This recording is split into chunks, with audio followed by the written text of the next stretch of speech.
losing my little brother like took a piece of my heart that probably will never be replaced. And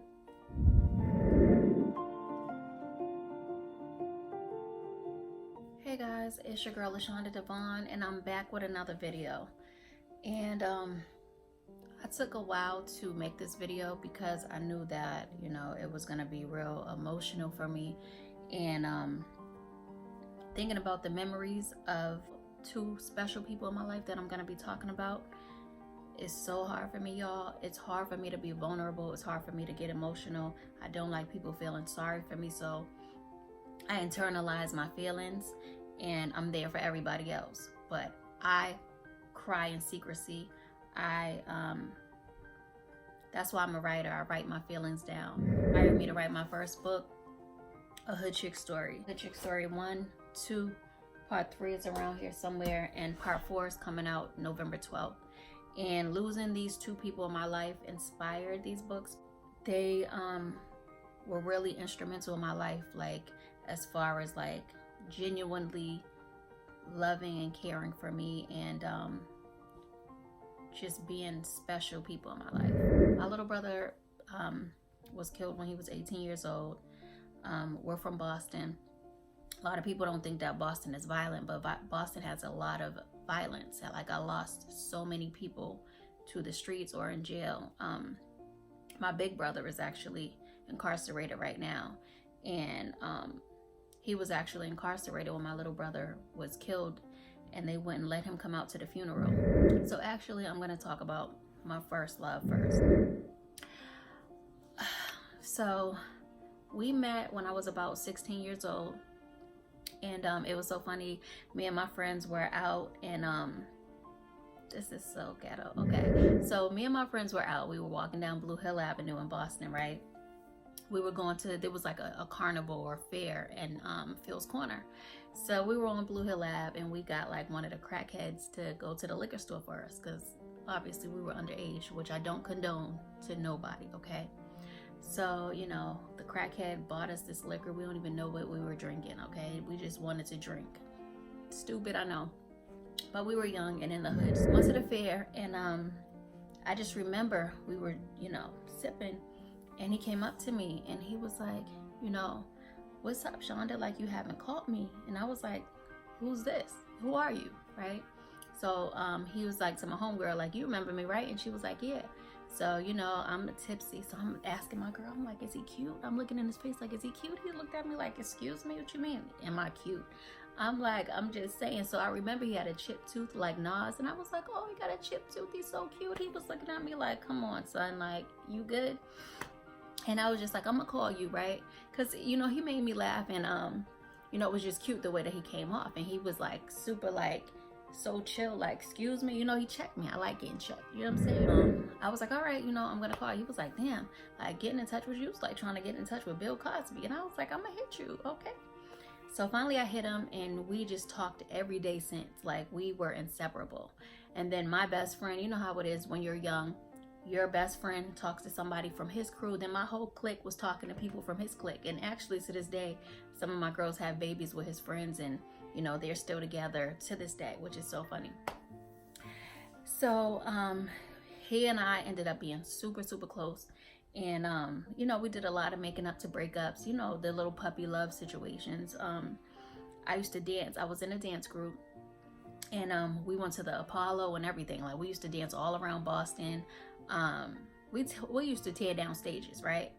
So I remember one time, one of the dudes from a popular dance group in Boston started dancing in our crew. He was like, he became our choreographer, and my ex knew that he liked me, and he was just like, I don't like you being around him. I'm like, I mean, we in the same dance group, you know what I'm saying?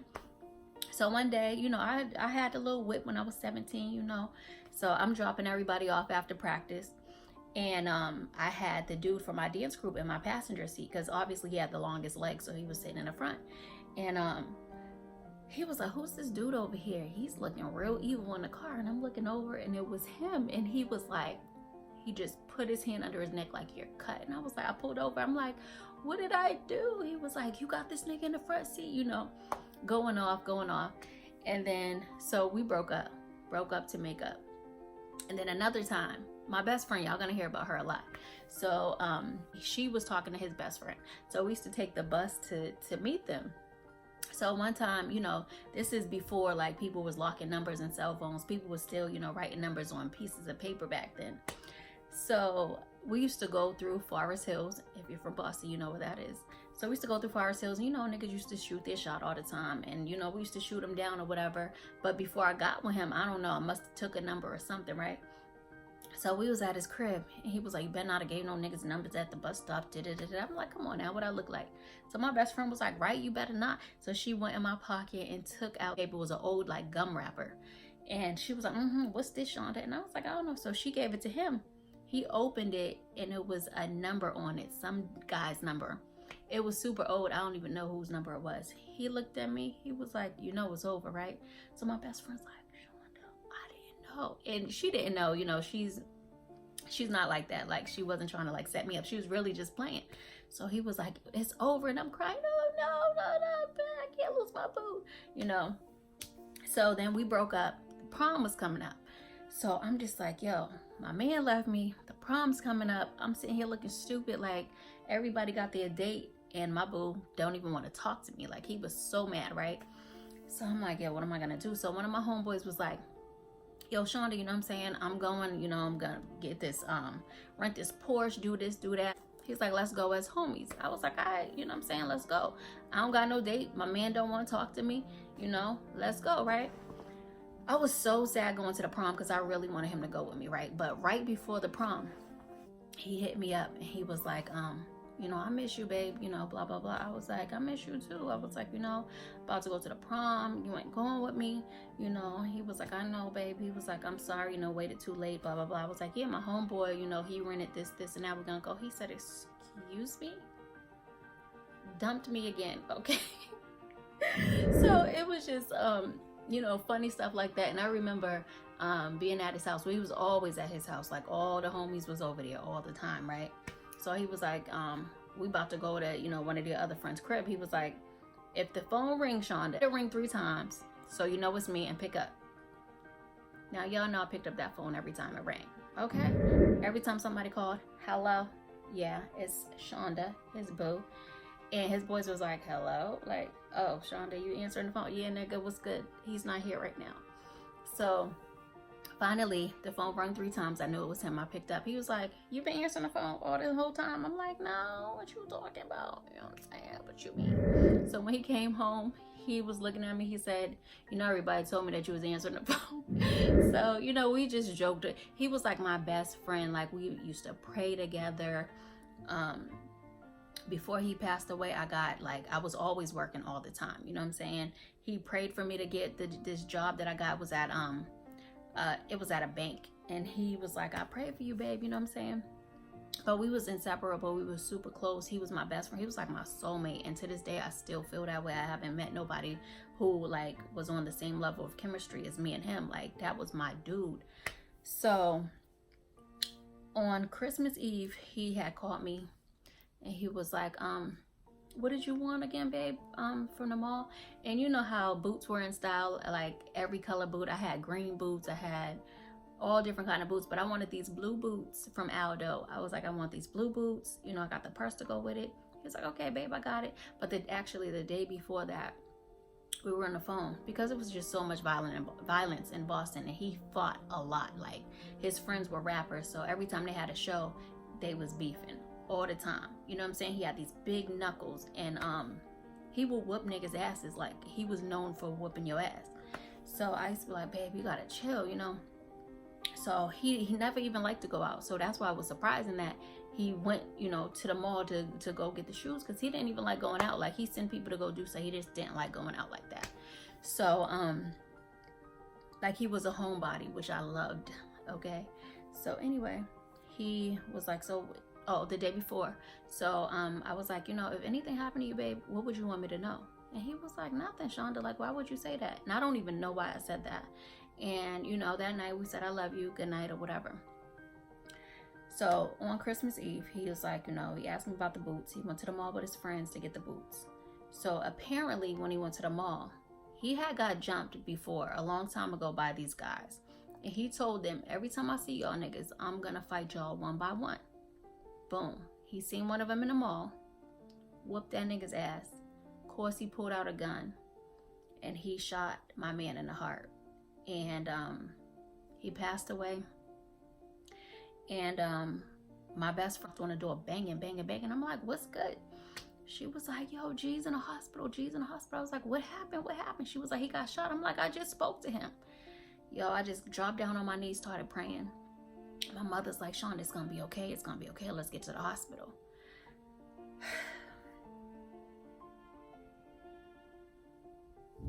So we rode down to the hospital, and I'm just praying on the way there. I'm like, yo, it's gonna be fine. He's gonna be okay. Like, I was just in disbelief. I'm like, he got shot. Okay. You know, he's gonna be good. You know, I was optimistic that, you know, it just didn't feel real. You know what I'm saying? Like, I just spoke to him, you know, he's gonna be okay, you know? So we get up there, first thing I see is his father. And he was just straight gutter with it, like, he's gone. And I'm like, excuse me? He's like, he's gone. And I know that, you know, he was grieving in his own way. But the way he came across, I was just like it was a bigger blow. And I'm just like, yo, it was still unbelievable. So I go and his mother's crying, and I'm just like, she's like, do you want to see him? And I'm like, I can't. I was like, no, I can't see him. Like, I don't even, what do you mean he's gone? What are y'all talking about right now? They're like, Shonda, he's gone. Like, he got shot in the heart. He's gone. And I'm just like, yo, I can't. I told my mother, I'm like, I can't see him. Then I thought about it. Like, something came over me. I was like, yo, it's already feeling like it's unbelievable. If I don't go see him, I'm not going to believe it. I'm still going to think that he's still alive. Like, he's still here with us. So I was like, I told his mother, I said, yeah, I want to see him. Yo.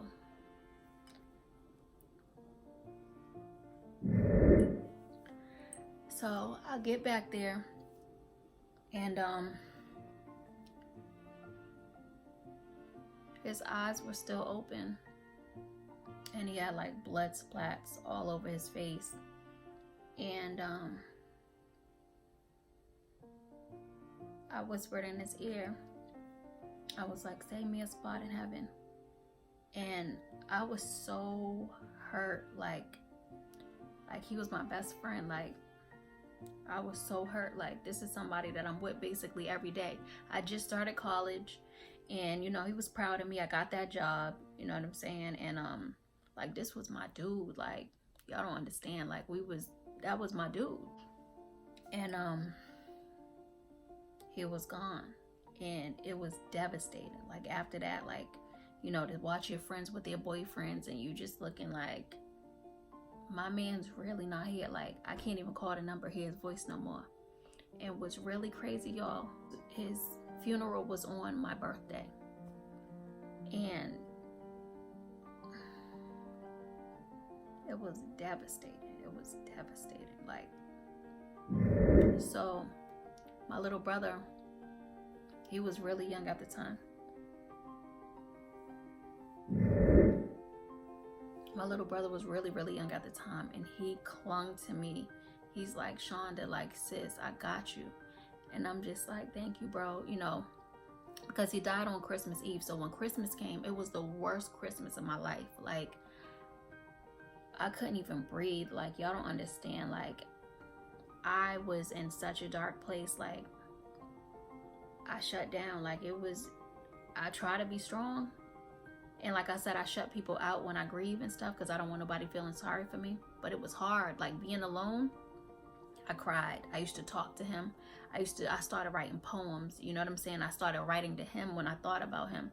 You know, and then going in his crib when he wasn't there, felt like you can feel like the air out of the room was sucked out. Like, you could tell like a life was taken from us now. Like, there was no life in the room anymore.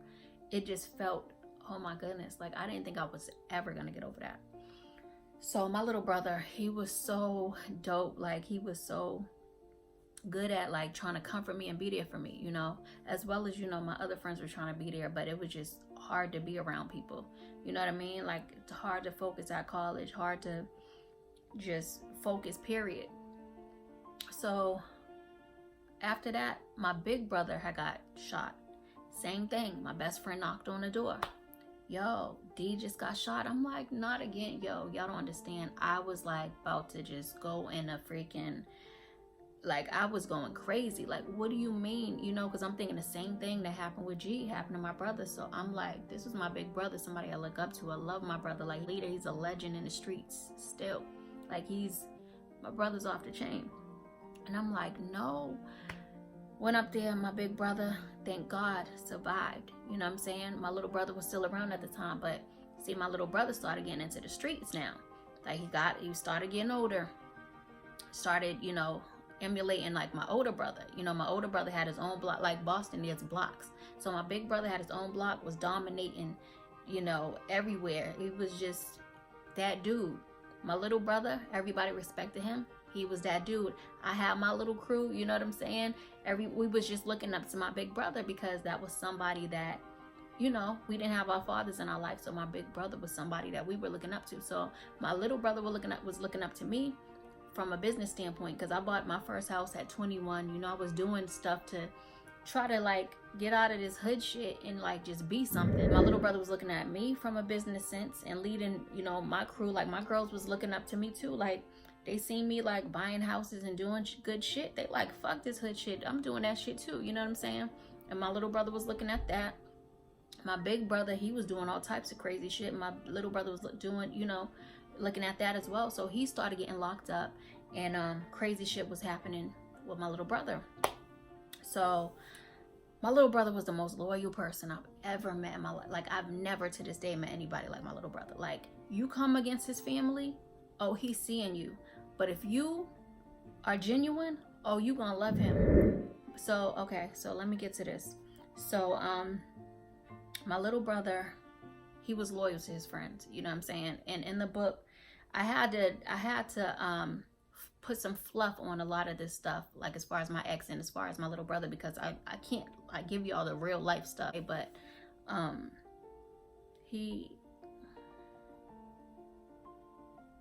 oh my goodness, that blow right there, y'all. That blow right there. Like, my mother called me like, Dre got shot. And I'm like, yo. Because in between this time, y'all, I was losing so many friends. I went to so many funerals. Like, it was ridiculous. And now my little brother, and I'm like, he was living with me. So I forgot to say that. I got custody of him. And he was living with me. And I was trying to get him out the hood. Like, bro, you know what I'm saying? I got you, you know. He had the respect in the streets. He had the respect here. He was just, everybody loved him. So, boom, he was doing good. I had him on the right track. But I couldn't stop him from going in the hood. And there's this quote in this book. It's called, "Don't Cry, Just Ride." And now that my little brother's gone, like, a lot of people got it tattooed on them. A lot of people got his name tattooed on him. A lot of people tell me that they live by that saying, don't cry, just ride. Because he said, if anything ever happened to me, don't cry for me, just ride. A lot of people take that as, oh, I'm riding out in the street. For me, I took it like, don't cry, just ride. You can't cry over situations. You got to ride it out. This thing called life, you only get one. You know, he told me, basically, he's telling me to ride for him. Ride this thing out. Live for me, sis. You know what I'm saying? Keep my legacy alive. Let them know that I wasn't here. I didn't die in vain. And that's what I'm doing. Everything I do. When y'all read my books, you see in the beginning, in love and memory of Dre. Because all of my books and everything, all of my success is dedicated to him. Period. My little brother's funeral looked like a celebrity's funeral. Okay? Like, people couldn't even fit in the venue. I've never seen a funeral like that in my life. Like, that's how many people loved him. There were people that didn't even know him that got tattoos of his name. So my mother called me, told me he got shot. We rode to the hospital. She was crying her eyes out. His dad kept calling her. And I'm like, Mom, don't answer his calls. Like, we got to see for ourselves what happened. Like, I'm turning up the music because she keep trying to answer the calls. I'm like, I don't want to hear nothing until we get up there. Period. We get up there. His father. Same thing kind of with my ex's father. You know, I guess that's kind of how they handle their grief. He's like, I think he said he's gone or something. And I was like, I don't want to hear it. I don't want to hear it. I get in there. I'm touching my little brother's head. And I told the doctors, I'm like, he's still warm. Like, y'all can do something. And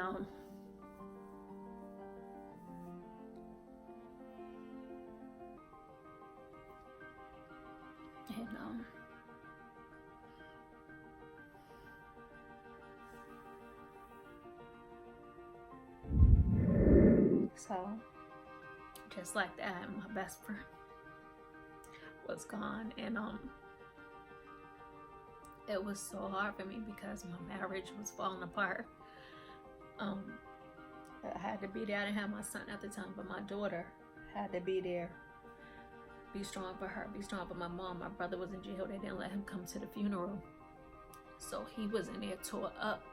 You know what I'm saying? They wouldn't let him come to the funeral.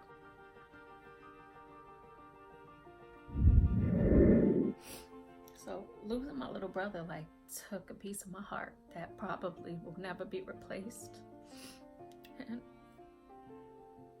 it's just so hard. I gotta comfort my mom when she grieves.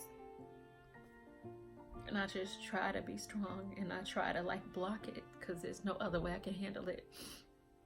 And writing these books helped me so much, you know. It was so therapeutic for me because I don't like to talk about it. That's why I'm glad I'm talking about it right now, because I don't know when's the last time I broke down like this, but I know that it's needed. I know that I needed to do this, and I appreciate y'all for listening, because this is really hard for me to do. I don't like being vulnerable. I don't like crying. I don't like people, you know, feeling sorry for me, because I'm strong. Like, God gives the war to the strongest soldiers. And, you know, I'm going to keep fighting, and I'm going to keep, you know, riding this thing called life out.